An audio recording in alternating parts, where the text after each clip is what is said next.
చెప్పండి గ్రంథము 3వ అధ్యాయంలో 15వ వచనం చూస్తే దేవుని ఆజ్ఞ చేస్తుంది. దయచేసి వాక్యం వినుటకు ప్రయత్నం చేయండి.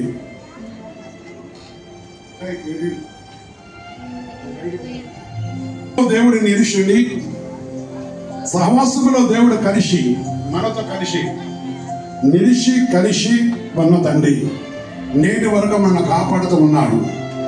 ఎవరిని కాపాడుతున్నాడు? నన్ను కాపాడుతున్నాడు. ఎవరిని కాపాడా? కాపాడాడు కదా. ఆయన చెప్తున్న మాట చూడండి అక్కడ.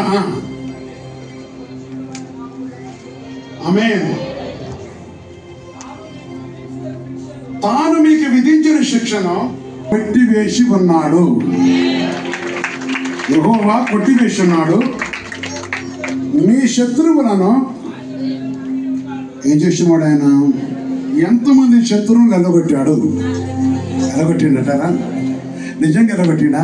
అవును, ఎల్లగొట్టివాడు. ఆయన వెళ్ళగొట్టి మనల్ని సజీవులో ఉంచిన వాడు. దురాత్మల సమూహము. ఈ దురాత్మల సమూహం అనేక సార్లు మనం వేధిస్తున్నప్పుడు దేవుడు మనం విడిపించి ఆయన కనికరించి మన విమోచించిన వాడు, మన కనికరించిన వాడు. ఆయన కృపతో మన కరుణించి కటాక్షించిన దేవుడు కనుక మీ శత్రువులను ఆయన వెళ్ళగొట్టి ఉన్నాడు. ఇశ్రాయేలుకు ఏకరీతుకున్న దేవుడు కనుక ఆయన మన మధ్య మీకు సంభవింపదు. ఎవరికి సంభవించదు? సంభవించదు. ఎందుకంటే ఆయన ఎక్కడున్నాడు? మరి ఎక్కడున్నాడు? ఆయన మన మధ్య ఉన్నాడు.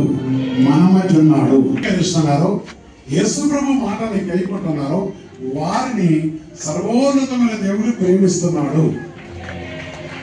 ఎవరు ప్రేమిస్తున్నారు? కనుక దేవుడు కదా ఈ విషయాన్ని జ్ఞాపకం చేసుకొని ప్రభు వాక్యం చేస్తుంది. యోహాను సువార్త 16వ అధ్యాయంలో చూసినప్పుడు 27వ వచనం చెప్తున్నమాట.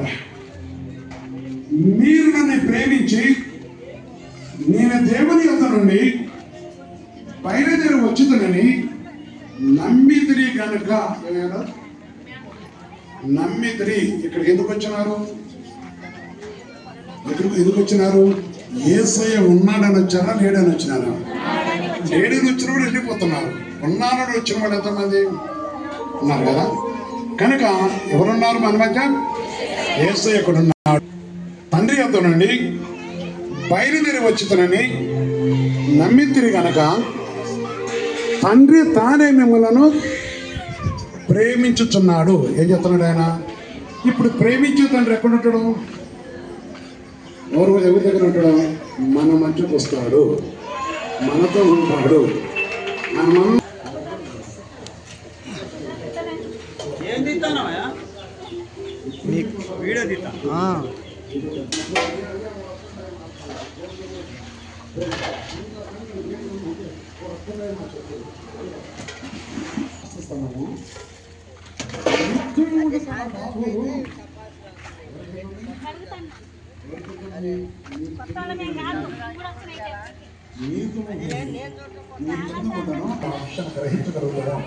ఎప్పుడైతే దేవుని మాట గ్రహించగలుగుతారో